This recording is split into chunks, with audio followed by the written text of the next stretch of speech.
Salut à tous, c'est Kirby Finor.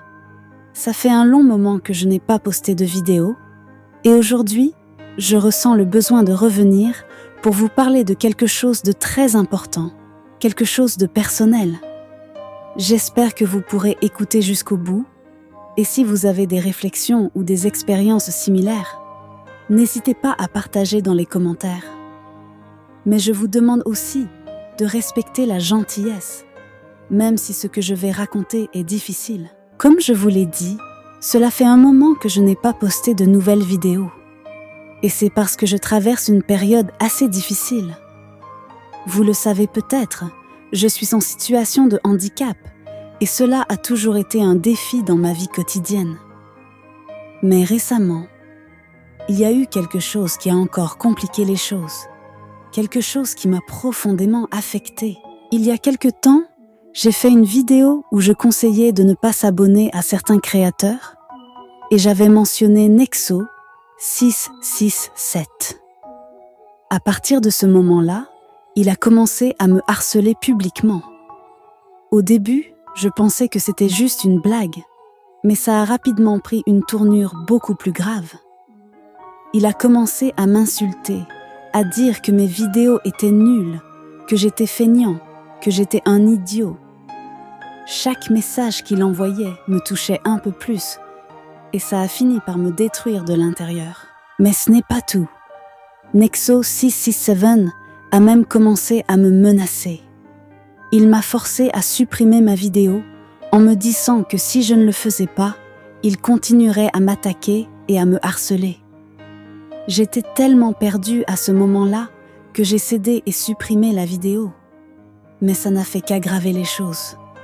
Je me sentais complètement impuissant et incapable de faire face à cette situation. Je ne vous cache pas que ces attaques m'ont fait beaucoup de mal. Au fil du temps, j'ai commencé à douter de moi-même. Est-ce que j'étais vraiment nulle ? Est-ce que mes vidéos n'étaient pas à la hauteur ? Ces mots, répétés encore et encore, ont eu un impact énorme sur ma santé mentale. J'ai commencé à me sentir inutile et ça m'a vraiment mis dans une position où je ne savais plus où j'en étais. Ce harcèlement a été tellement intense que dans un moment de désespoir, j'ai pensé à mettre fin à tout ça. J'ai même failli me suicider à cause des insultes de Nexo 667. Quand je suis dans une période difficile, les mots peuvent me détruire. Et là, c'était trop.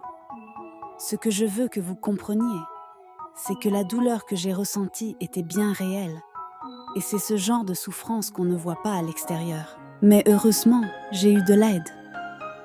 Un jour, je me suis sentie complètement dépassée par tout ça, alors j'ai décidé d'en parler à ma prof de français. Elle a été tellement compréhensive. Elle m'a écoutée, elle m'a réconfortée, et elle m'a même défendue face à ce harcèlement. Elle m'a dit qu'il ne fallait jamais laisser quelqu'un d'autre contrôler notre vie et que je méritais d'être respectée. Ce soutien m'a vraiment fait du bien et m'a donné la force de continuer à avancer. Je ne vous cache pas que ça a été difficile, mais avec l'aide de mes amis, de ma famille et de personnes comme ma prof de français, j'ai compris que je ne devais pas laisser une seule personne me détruire. Je suis plus fort que ça. Vous aussi, vous êtes plus fort que vous ne le pensez. Je veux aussi vous rappeler que les mots ont un pouvoir immense. Quand vous êtes en ligne, vous pouvez faire une énorme différence en étant bienveillant. Mais vous pouvez aussi faire beaucoup de mal. Les insultes et le harcèlement peuvent détruire quelqu'un de l'intérieur. C'est ce que j'ai vécu et c'est ce que beaucoup d'autres vivent aussi.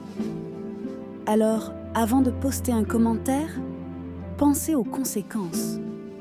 Soyez gentils, soyez solidaires. Je ne suis pas ici pour me victimiser, loin de là. Ce que je veux vous dire, c'est que, même si ça a été difficile, je suis toujours là. Je suis toujours là pour continuer à partager avec vous, pour créer, pour inspirer. J'ai pris une pause, mais je suis prêt à revenir. Et si vous traversez des moments difficiles, je veux que vous sachiez que vous n'êtes pas seul. Il y a toujours une issue. Demandez de l'aide, parlez à quelqu'un Et sachez que vous êtes précieux. Je vous demande une dernière chose. Soyez gentil. Même si vous n'êtes pas d'accord avec quelqu'un, exprimez-vous avec respect. Ne laissez pas la haine ou les insultes régner. On a tous des luttes invisibles. Et parfois, une simple parole gentille peut faire toute la différence. Alors, prenons soin les uns des autres en ligne. Le harcèlement ne mène à rien de bon. Soyons là pour nous soutenir et non pour nous détruire. Merci à tous d'avoir pris le temps de m'écouter aujourd'hui. Si vous avez apprécié cette vidéo, n'oubliez pas de vous abonner, de commenter de manière positive et de partager votre propre histoire si vous le souhaitez. Nous sommes tous dans le même bateau et ensemble, on peut faire la différence. Prenez soin de vous et rappelez-vous que vous êtes plus fort que ce que certains peuvent dire. À très bientôt.